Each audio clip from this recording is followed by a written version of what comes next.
Le thème de mon message ce matin est étroitement lié à ce que moi-même et ma famille avons vécu cette semaine. Des événements qui sont venus chambouler le cours de notre histoire. Voyez-vous, quand vous perdez un être cher, ça change le cours de votre histoire. Et quand vous accueillez un être qui est tout aussi cher, ça change le cours de votre histoire. Des événements qui viennent chambouler. Deux événements qui nous ont fait passer d'un extrême à l'autre, de la mort à la vie, de la peine à la joie, de l'angoisse au bonheur, des larmes qui, mardi, inondaient nos yeux, aux étoiles qui sont venues illuminer notre cœur. Pour ceux qui ne l'ont pas encore compris, mardi, nous étions occupés à enterrer ma nonna, celle qui m'a élevé comme une maman, et mercredi, je devenais nono. Mardi, j'enterre ma nonna, et mercredi, je deviens moi-même nono. Cette fonction qu'elle avait, moi, je suis entré dans cette fonction de nono. Nous accueillons depuis mercredi, notre petite princesse Liana. Liana qui signifie « j'ai la grâce, je possède la grâce ». Et c'est déjà tout un message d'espoir en soi. Mardi, donc, nous étions au cimetière en train de pleurer. Et mercredi, nous étions à la maternité en train de nous réjouir. Les mystères de la vie, les chamboulements, les événements qui font contraste dans notre vie. Et Pâques, c'est un peu ça. Pâques, c'est vendredi, la mort, et dimanche, la résurrection. Mardi, nous étions confrontés à cette mort, à cette mort qui est là, et cette mort devant laquelle tous, autant que nous sommes, nous allons être confrontés, tôt ou tard. La mort viendra frapper à votre porte. Peut-être, et moi, quand j'étais jeune, j'étais insouciant et je pensais que la mort, c'était seulement pour les autres. Et j'avais l'impression, quand j'entendais un tel est mort, dans ma famille, il n'y avait pas encore eu de mort, et je me suis dit, la mort, c'est sûrement pas pour nous. La mort, elle viendra, mais vraiment dans beaucoup d'années peut-être, mais je voyais ça comme quelque chose de tellement éloigné de ma réalité. Et puis, les années ont passé, et là, j'ai commencé à voir que la mort, elle venait frapper à la porte de chaque maison. C'est une réalité devant laquelle nous sommes tous confrontés. La mort, mais aussi la vie. Mercredi, nous étions confrontés à cette mort. Et mardi, nous étions confrontés à cette mort. Et mercredi, nous accueillons une nouvelle vie, un événement nouveau, quelque chose qui est venu chambouler le cours de notre histoire. Et je crois qu'à partir de maintenant, eh bien, vous allez le découvrir un peu plus loin dans le message, ce que Magda m'a fait hier dans mon bureau. Notre vie va être complètement redimensionnée en l'espace de 24 heures. Nous sommes passés d'une extrémité émotionnelle à une autre extrémité. Nous sommes passés des larmes d'un être cher qui nous a quittés à la joie d'accueillir la vie. Et c'est exactement le thème de Pâques, voyez-vous. Ce que nous avons vécu cette semaine, c'est la première fois que ça nous arrive, c'est vraiment le thème de Pâques, de la mort à la vie, du désespoir, des larmes, de la confusion à la vie, à quelque chose de merveilleux qui se présente à nous. Cette semaine, la parole de Dieu s'est actualisée dans ma vie. Cette semaine, la parole de Dieu s'est actualisée dans nos vies en transformant notre réalité. Voyez-vous, et quand la parole de Dieu s'actualise dans la vie d'une personne, elle transforme la réalité de cette personne. La parole de Dieu s'est actualisée et nous l'avons vécue à la lettre et jusque dans les détails. Jérémie 31, verset 13 s'est accompli à la lettre dans ma vie. Jérémie 31, verset 13 nous dit « Je changerai leur deuil en allégresse et je les consolerai. Je leur donnerai la joie au lieu du chagrin. Je leur donnerai la consolation. Après les larmes, il y a ce temps de consolation. Après les larmes de Pâques, après le désespoir des disciples, lorsque Marie, avec les apôtres, était là, les apôtres dispersés, Marie qui pleurait son fils crucifié à la croix de Golgotha, il y avait des larmes lorsque les disciples d'Emmaüs étaient dans la confusion parce qu'ils croyaient que Jésus était resté dans la mort. Il y avait des larmes. Mais quand tous ces gens ont découvert que Jésus est ressuscité, les larmes se sont transformées en consolation et en cris de joie. Voyez-vous, eh bien, nous l'avons vécu à la lettre, ce passage de l'Écriture. De mardi, nous sommes passés au mercredi. Et en l'espace de 24 heures, nous avons vécu ce Dieu qui vient consoler nos cœurs. Et j'aimerais vous dire ce matin que c'est ça le message de la Pâque. Le message de la Pâque, c'est un message de vie, c'est un message de victoire, c'est un message de consolation, c'est un message de transformation pour celui qui entre dans la réalité de la résurrection. C'est ça le message de la Pâque. Vous voulez savoir comment Dieu a choisi de consoler nos cœurs? Par la vie. Quand la mort frappe, il n'y a que la vie qui peut consoler. La mort ne peut pas d'elle-même faire quelque chose, mais la vie est plus forte que la mort. Et c'est parce que Dieu nous a envoyé la vie, parce que Dieu, par son esprit, est vivant, parce que Dieu nous a montré sa fidélité, que nous entrons dans la consolation. Et c'est mon premier point ce matin que j'aimerais partager avec vous. Quand la parole de Dieu s'actualise dans votre vie, elle transforme votre réalité. Elle transforme votre réalité. Si la parole de Dieu s'accomplit dans la vie d'une personne, qui que nous soyons ce matin, quand la parole de Dieu vient marquer ton actualité, elle transforme ta réalité. Dis-le à ton voisin, la parole de Dieu transforme ta réalité ce matin. Si la réalité de ta vie aujourd'hui, c'est la confusion, peut-être qu'il y a des gens qui sont dans la confusion. Si ta réalité, c'est la peine, si ta réalité aujourd'hui, c'est l'angoisse, le chagrin. Si ta réalité aujourd'hui, c'est le découragement, si la parole de Dieu vient impacter et s'actualiser dans ta vie, eh bien la parole de Dieu va transformer cette réalité, transformer cette peine. Quand la parole de Dieu s'actualise dans ta vie, mon frère, ma sœur, c'est elle qui opère une transformation. La parole de Dieu, la parole transforme parce que c'est la parole d'un Dieu vivant. Et seule la parole d'un être vivant peut être efficace. La parole de Dieu est efficace et c'est pour cette raison qu'elle est venue impacter notre vie. C'est la parole de Dieu qui opère cette transformation. De la confusion, tu peux découvrir un monde de sérénité. Peut-être que tu es venu ce matin et ton esprit est dans la confusion parce que tu es en train de traverser une zone trouble, un brouillard épais. Tu ne vois pas l'issue des problèmes dans lesquels tu es. Tu es dans la confusion. Mais quand la parole de Dieu vient s'actualiser dans ta vie, elle transforme ta réalité et la confusion dans laquelle tu es fait place à la sérénité. La peine fait place à la consolation. L'angoisse fait place à la paix.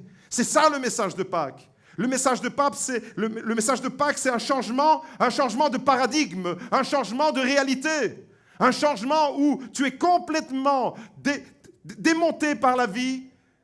Et tu laisses la puissance du ressuscité agir en toi. C'est un message d'espoir. Du découragement, tu peux découvrir un encouragement puissant.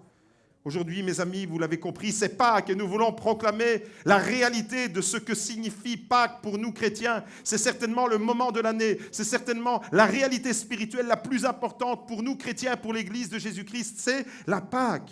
Pâques, dès lors, ce n'est ni la fête des cloches, Pâques, ce n'est ni la fête des œufs en chocolat, ni la fête des lapins et des poussins. Alors, je n'ai rien contre les lapins et contre les poussins, mais il faut rendre à César ce qui est à César et à Dieu ce qui est à Dieu. Pâques, c'est la fête de Jésus, le mort et le ressuscité. Ce n'est absolument pas la fête des cloches, absolument pas la fête des lapins, des chocolats et des poussins. Alors, vous avez certainement garni votre maison avec des petits œufs jaunes, etc. C'est très bien. Mais proclamez que Jésus-Christ est mort et ressuscité. C'est ça le message de Pâques. Voyez-vous, Apocalypse chapitre 1, voilà comment Jésus se présente. Apocalypse chapitre 1, verset 18. Il décline son identité de cette manière à l'apôtre Jean. « Je suis le premier et le dernier, dit-il, le vivant. J'étais mort et voici, je suis vivant au siècle des siècles. Je tiens les clés de la mort et du séjour des morts. Amen. » J'étais dans la mort, mais je suis vivant pour toujours. C'est ça le message de Pâques. Jésus ne meurt plus. Il y a eu des résurrections dans la Bible. Il y a eu même dans l'Ancien Testament des résurrections, c'est-à-dire des moments où les hommes étaient morts et ils sont revenus à la vie. Mais ils sont revenus à la vie biologique telle que nous la connaissons et ensuite ils ont continué à vivre et ils sont morts. Par exemple, Jésus lui-même a ressuscité Lazare, son ami Lazare. Jésus a ressuscité le fils de la veuve de Naïn. Les apôtres eux-mêmes ont ressuscité des morts. Dans les Actes des apôtres, c'est écrit. Mais ces gens ont continué à vivre une vie et ensuite ils sont morts à nouveau. Ils attendent la résurrection des morts. Mais Jésus est ressuscité de façon unique. Il est revenu à la vie pour l'éternité de façon merveilleuse, unique. Et je veux entendre une acclamation pour Jésus, le roi des rois. À travers sa mort et sa résurrection, nous pouvons entrer dans une nouvelle saison de la vie. À travers sa mort et sa résurrection, nous entrons dans une nouvelle saison, une saison de pardon, une saison de fruits, une saison de maturité, une saison d'abondance, une saison de guérison, une saison de délivrance, une saison où la mort n'a plus d'emprise. C'est la mort et la résurrection de Jésus qui nous accordent toutes ces choses. C'est parce que Jésus est mort et ressuscité que nous pouvons recevoir le pardon de Dieu. Vous savez, il y a des gens qui vivent avec un sentiment de culpabilité. Et ce matin, si tu culpabilises dans ton âme, si tu as eu un parcours de vie dans lequel tu dis « mais j'ai honte de mon passé », j'aimerais te dire, parce que Jésus est mort et ressuscité, il t'offre le pardon et il enlève toute la culpabilité. C'est ça le message de Pâques, c'est un message d'espoir. C'est une saison de fruits qui commence. Pâques, c'est toujours un moment de l'année qu'on appelle le printemps. C'est une nouvelle saison. C'est la vie qui prend le dessus. C'est une saison de délivrance, comme pour le peuple hébreu. Pâques, c'est un moment où tu passes d'un chemin qui était trop serré, oppressant, à un chemin de liberté. Voyez-vous, mon épouse et moi, cette semaine, nous sommes entrés dans une saison qui s'appelle la saison des grands-pères et des grands-mères. La saison des nonos et des nonas. Et je vous vois déjà venir, vous. Je sens que certains vont commencer à m'appeler Nono Pasteur. D'ailleurs, ce matin, quelqu'un m'a appelé comme ça. « Hey, Nono Pasteur !» On m'appelait Zio Pasteur, maintenant on m'appelle Nono Pasteur. Hier soir, j'étais dans mon bureau et j'étais en train de préparer le message pour vous ce matin. Et puis, tout d'un coup, Magda est venue, elle a fait une petite apparition. Apparition de Magda dans le bureau. Et là, elle a ouvert la porte et elle a mis sa tête comme ça. Et elle me dit, avec un air un peu moqueur, « Je vais aller voir Liana et pas toi. » Vous avez vu comment on peut se moquer du pasteur? Comment on peut se moquer de Nono Pasteur? Elle est venue, elle m'a nargué dans mon bureau. Moi, j'étais là, j'étais concentré, j'étais plongé dans la parole de Dieu. J'étais en train de méditer ce moment, puis elle me dit « Je vais aller voir Liana et pas toi. » Voilà la version des nonos modernes. Mes amis, ce que nous avons vécu cette semaine, en réalité, nous rappelle le sens profond de la réalité de Pâques. Et c'est la deuxième leçon que j'ai apprise et que j'aimerais vous laisser ce matin. Avec Dieu, il est toujours possible d'entrer dans une nouvelle saison de votre vie, même si la mort vient vous toucher. Avec Dieu, c'est toujours possible. Une nouvelle saison est possible. Même quand la mort vient frapper à votre porte, c'est toujours une saison. Vous vous rappelez de ce message? Après l'été, c'est le printemps. Et après le printemps, c'est l'été. Et après l'été, c'est quoi? C'est encore le printemps. Printemps, été. C'est le cycle dans lequel l'enfant de Dieu est entré. À partir de la résurrection, il n'y a plus d'hiver pour l'enfant de Dieu. À partir de la résurrection, il n'y a plus d'automne. Je ne suis pas dans la saison de l'automne, même si je suis dans la saison des grands-pères. Je suis dans la saison du printemps. Je suis dans la saison du fruit mature. Je suis dans la saison, nous entrons par Pâques, nous entrons dans la saison de la maturité. Nous entrons dans la saison où nous cueillons le fruit de notre labeur, le fruit de notre effort. Nous cueillons le fruit parce que Dieu est vivant. Et c'est ça le message de Pâques. C'est un message qui nous dit qu'il y a une nouvelle saison. Pâques, c'est quand Dieu te dit « ce n'est pas fini ». Pâques, c'est quand Dieu te dit « ton histoire ne s'arrête pas là dans tes problèmes ». Pâques, c'est quand Dieu te dit « il y a encore une autre saison qui va commencer ». Pâques, c'est quand Dieu te dit « ta vie ne s'arrête pas dans tes problèmes ». Tu traverses une période trouble, tu traverses une période de problèmes peut-être. Et Dieu te dit, Pâques te rappelle et te rappellera toujours que tes problèmes n'auront pas le dernier mot. Ton espoir ne s'évanouit pas à cause de ta maladie. Peut-être que tu es frappé par la maladie.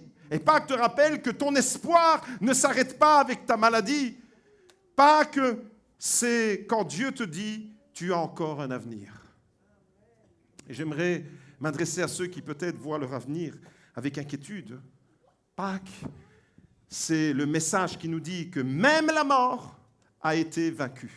C'est ce message-là, le message de Pâques. Rien à voir avec la fête des cloches, rien à voir avec le chocolat, le lapin et les poussins, rien à voir. La Pâques, c'est Christ ressuscité d'entre les morts et il vit à jamais. Et il n'y a aucun désespoir possible pour le chrétien. Mes amis, j'aimerais vous dire que peut-être que ce matin, tu ressens dans ton cœur que quelque chose est mort. Peut-être que tu as vécu des événements et ces événements-là ont fait en sorte qu'un ressort dans ton cœur a été cassé. Peut-être que tu as un ressort dans ton cœur qui est trouble, qui est complètement défait. Voyez-vous, peut-être que dans ton cœur ce matin, sans même t'en apercevoir, tu réalises que ton espoir s'est envolé. J'aimerais vous dire que ce matin, si c'est la réalité de ce que vous pensez peut-être que dans votre cœur, il y a un ressort qui s'est cassé, que la mort est en train de ronger de l'intérieur votre réalité. Le message de Pâques vous dit qu'il y a plus. Le message de Pâques vous dit qu'il y a plus dans votre réalité. Écoutez bien comment l'apôtre Paul parle de la résurrection en Romains chapitre 8, verset 34. Romains chapitre 8, verset 34. Christ est mort, bien plus, il est ressuscité. Et il est assis à la droite de Dieu et il intercède pour nous. Vous avez remarqué ce qui est écrit? On va le relire ensemble. Regardez, il y a juste un mot qui fait la liaison. Christ est mort, bien plus, il est ressuscité. Il y a là un mot, en grec c'est juste un mot, qu'en français on est obligé de traduire par bien plus. C'est le terme malon. Malon, qui signifie bien plus. Eh bien, ce message-là de l'apôtre Paul nous dit qu'il y a bien plus que la mort. Il y a la résurrection. Il y a quelque chose de plus puissant que la mort. C'est la résurrection de notre Seigneur Jésus-Christ. Alors, c'est un grand-père qui vous le dit. Hein. Je vais vous montrer que quand on est grand-père, on a encore de la vie. Les amis, Christ est mort, bien plus il est ressuscité. Eh, vous êtes des grands-pères ou quoi? Christ est mort, bien plus il est ressuscité. Il y a un bien plus là.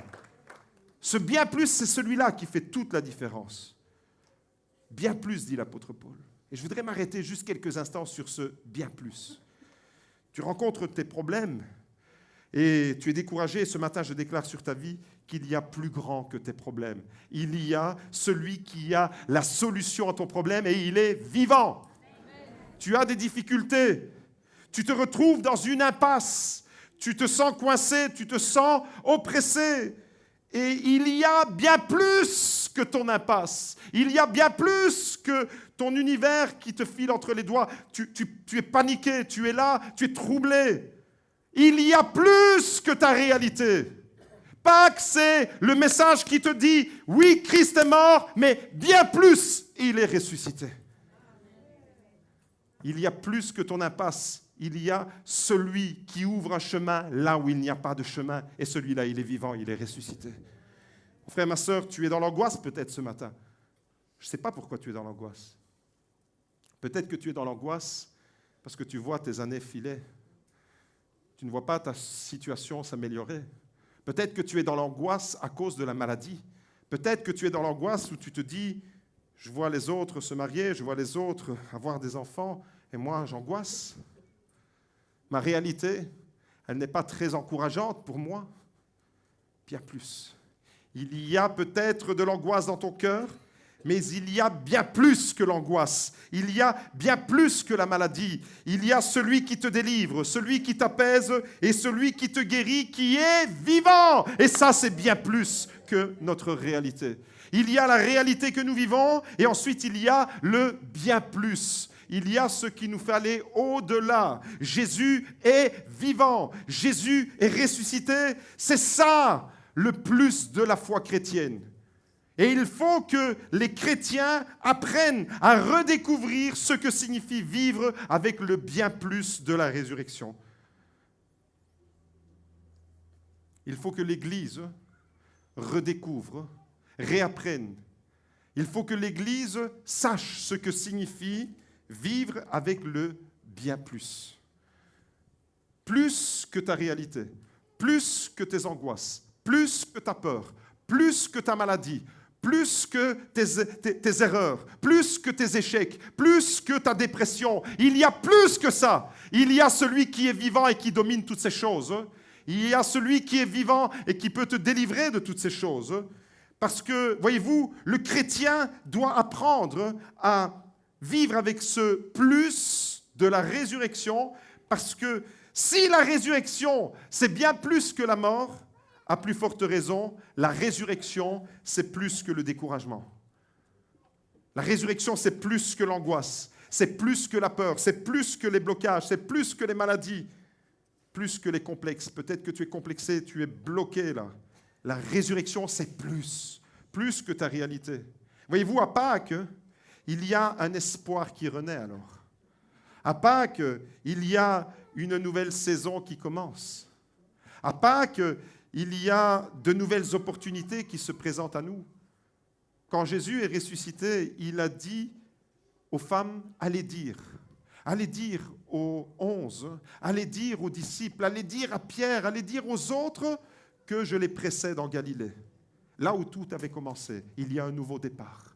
La Galilée, c'est là où Jésus a commencé son ministère avec les apôtres. Et à la Pâques, à la fin de son parcours terrestre, Jésus fixe à nouveau un rendez-vous aux apôtres au même endroit. C'est une façon de nous dire il y a une nouvelle saison qui commence. Il y a un nouveau départ qui est possible. Pâques, c'est ça. Peut-être que tu es bloqué, peut-être que tu butes depuis des mois, des semaines ou des années, peut-être que tu butes sur une réalité, mais moi j'aimerais dire ce matin, sur ta réalité, il y a plus.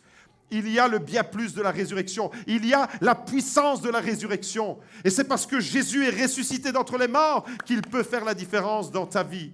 C'est parce que Jésus est ressuscité d'entre les morts qu'il rend toutes ces choses possibles pour nous. C'est ça le message de Pâques. Pâques, c'est la puissance de la vie qui anéantit la mort. Et si Pâques est capable d'anéantir la mort, alors la puissance de la résurrection de Jésus est capable d'anéantir ton désespoir. Les angoisses, ce qui ne te fait pas dormir, ce qui t'angoisse pendant la nuit, la puissance de la résurrection de Jésus est plus grande que tes angoisses. J'aimerais que tu le proclames sur ta vie. La puissance de la résurrection est plus grande que mes angoisses. La puissance de la guérison, la puissance de la résurrection de Jésus est plus grande que ma dépression. Peut-être que tu traverses un chemin de dépression. Et ce matin, j'aimerais que tu déclares le bien plus de la résurrection. Parce que si la résurrection a neutralisé la mort, la résurrection de Jésus peut neutraliser ta peine. Elle peut neutraliser ton angoisse. Elle peut neutraliser ta peur. Elle peut neutraliser ta dépression. La résurrection de Jésus, c'est ce qui fait la différence. Et c'est la foi chrétienne et seulement la foi chrétienne qui peut nous donner ce privilège de vivre avec un Dieu vivant et agissant. Mes amis, j'aimerais vous dire ce matin, parce que Pâques, c'est synonyme de victoire. Pâques, c'est synonyme de nouvelle saison. Vous entrez avec moi dans une nouvelle saison. Vous entrez dans une saison de fruits, une saison de maturité. Et quand je regarde un peu, je refais la lecture, ce n'est pas encore tout à fait net dans ma tête pour comprendre ce qui nous est arrivé cette semaine. Vous savez, quand on vit des événements aussi chamboulés, aussi contrastés, je reçois des SMS, sincères condoléances et tout de suite après, sincères félicitations. La même personne me dit condoléances et félicitations. C'est un peu confus. Mais quand on vit des événements comme ça, on est obligé de réfléchir au sens de notre vie, au sens de notre histoire. Et voyez-vous, Pâques, c'est quand Jésus a placé sa croix, il y avait le tombeau qui était déjà préparé là-bas. Il n'est pas resté sur le désespoir, il n'est pas resté sur un échec, il n'est pas resté, d'ailleurs la croix n'a jamais été un échec, c'était la victoire, mais il n'est pas resté là suspendu sur la croix, parce que si Jésus était resté sur la croix, si Jésus était resté dans la mort de Jésus, elle n'aurait servi à rien. Mais Jésus est ressuscité, c'est pourquoi l'apôtre Paul dit, Christ est mort, mais bien plus. Soulignez-le dans votre Bible, le bien plus. Là, prenez vos Bibles, sortez vos Bibles, prenez un stylo, prenez un feutre. Romains chapitre 8, verset 34. Regardez, Jésus-Christ est mort, bien plus, il est ressuscité. Ce bien plus, c'est ce qui fait toute la différence dans ta vie. tu n'as pas un Dieu qui est resté dans la mort, tu as un Dieu qui est revenu de la mort à la vie et qui anéantit la mort. Mon frère, ma sœur, Pâques, c'est la puissance de la vie qui anéantit la mort. Pâques, c'est la victoire de la vie, vous l'avez compris, sur le découragement. Je m'adresse à tous ceux qui sont découragés ce matin. C'est par la puissance de la résurrection. C'est par la puissance du ressuscité. Pâques, c'est la victoire sur le découragement, sur l'angoisse, sur la peur, sur la dépression, sur nos échecs, sur nos limites, sur nos blocages, sur nos complexes, sur nos impossibilités. Pâques, c'est la victoire sur toutes ces choses. Je veux entendre l'Église acclamer Jésus, le roi des rois. Pâques, c'est la victoire. Mes amis, je vais le répéter. Pâques, c'est la victoire de la vie sur la dépression. Pâques, c'est la victoire de la vie sur le découragement. Pâques, c'est la victoire de la vie sur l'angoisse. Pâques, c'est la victoire de la vie sur l'échec. Pâques, c'est la victoire de la vie sur nos limites. Tant que vous ne direz pas Amen, je continuerai. Pâques, c'est la victoire de la vie sur nos blocages. Tant que vous ne direz pas Amen à chaque fois, je continue, je ne m'arrête plus jusqu'à 3 heures de l'après-midi. Pâques, c'est la victoire de la vie sur la peur. Pâques, c'est la victoire de la vie sur la mort. Pâques, c'est la victoire de la vie sur tes limites, sur tes blocages, sur tes impasses, sur ton angoisse. Pâques, c'est la victoire absolue. C'est ça, Pâques. Pâques, c'est quand Dieu dit aux musiciens, revenez sur scène, parce qu'on va terminer par la louange. Pâques, c'est quand Dieu dit, même la mort a été vaincue. Et si la mort a été vaincue? Mes amis, vous avez déjà rencontré des ennemis et des obstacles dans la vie? Levez la main si vous avez déjà rencontré des ennemis et des obstacles.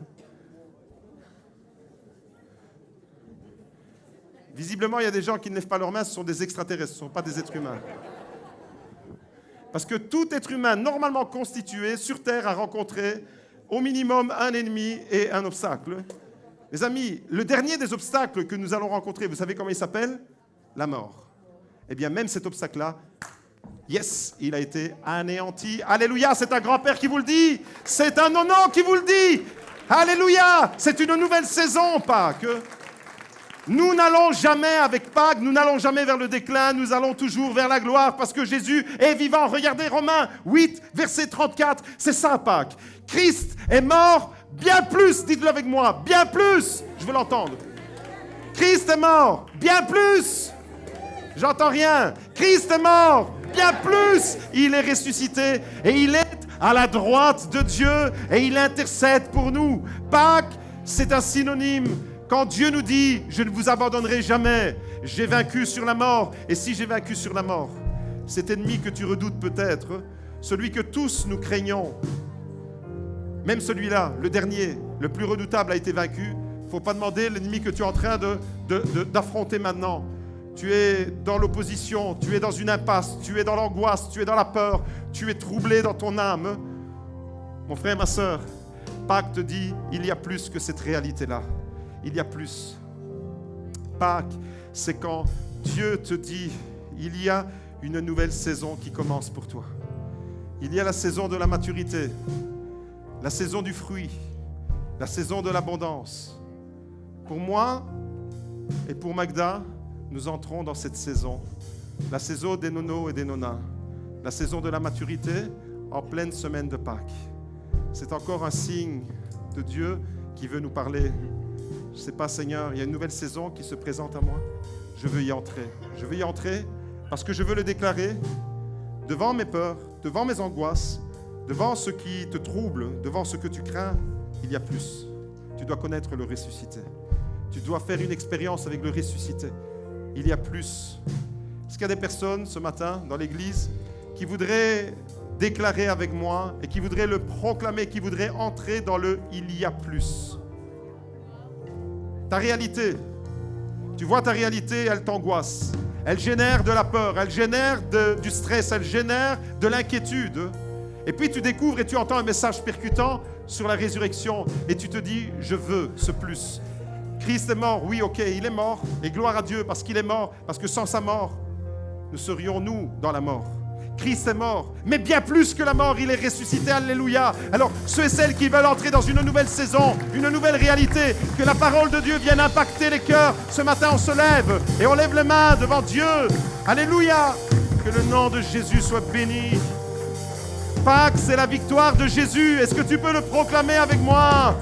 Alléluia. Pâques, c'est un chemin. Un chemin qui te dit, il y a une nouvelle saison, il y a un nouveau horizon, il y a quelque chose de nouveau pour toi. C'est ça, Pâques. Tu ne restes pas dans la mort, tu ne restes pas dans la peine, tu vis avec Jésus le ressuscité. Alléluia.